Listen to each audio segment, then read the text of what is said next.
पुणे शहरामध्ये पांढरेश्वर नदीच्या काठावरती नवनाथांचं मंदिराची स्थापना करण्यात आली।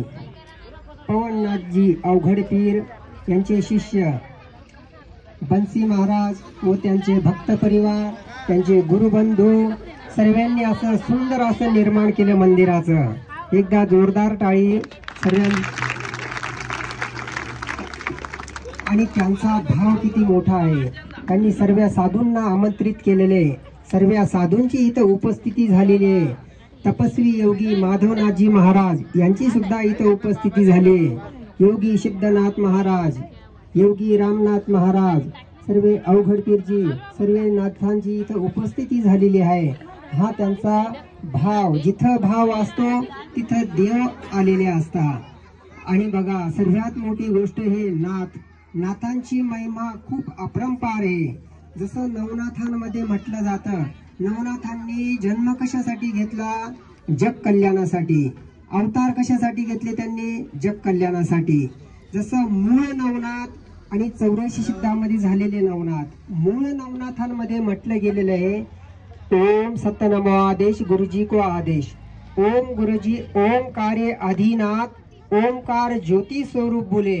उदयनाथ पार्वती धरती स्वरूप बोले। सत्यनाथ ब्रह्माजी जल नंतर 84 सिद्धामध्ये जे नाथ झाले, मग त्यांच्यामध्ये जालिंद्रनाथजी येता, कानिपनाथजी येता, गहिनीनाथजी येता, अडभंगनाथजी येता, असे हे पूर्ण एक नवनाथ येतात 84 सिद्धामध्ये। आणि त्यांची सुद्धा लीला अपरंपार आहे। बघा, गुरु गोरक्षनाथजी म्हटलं म्हणजे हे शिव अवतारी आहे। वारकरी संप्रदायामध्ये सुद्धा एक अभंग म्हटला जातो, आदिनाथ गुरु सकळ सिद्धांचा, मच्छिंद्र तयाचा मुख्य शिष्य। मच्छिंद्राने बोध गोरक्षासी केला, गोरक्ष वळला गहिनी प्रती। गहिनी प्रसादे निवृत्ती दातार, ज्ञानदेव सार चोजविले।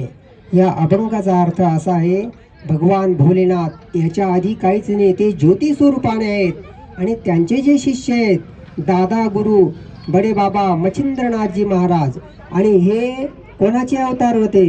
विष्णूचे अवतार होते। कोण? दादा गुरु मच्छिंद्रनाथजी। आणि त्यांचे जे शिष्य होते ते कोण होते?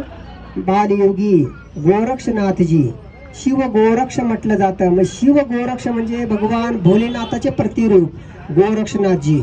आणि गोरक्षनाथांचे जे शिष्य आहेत ते गहिनीनाथजी, ते विष्णू रूप।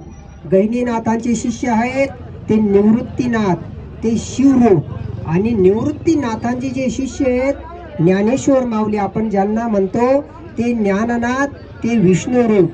अजून वारकरी संप्रदायामध्ये वैष्णवपंथी त्यांना म्हटलं जातं, आणि नाथ संप्रदायामध्ये ते शैवपंथी, म्हणजे भगवान भोलेनाथाचे उपासक नाथ संप्रदाय, विष्णूचे उपासक वारकरी संप्रदाय। म्हणजे त्यांचा मूळ पाया म्हटला म्हणजे नाथ संप्रदाय। नाथ संप्रदाय कशासाठी? जग कल्याणासाठी। जसं राजा भर्तहरी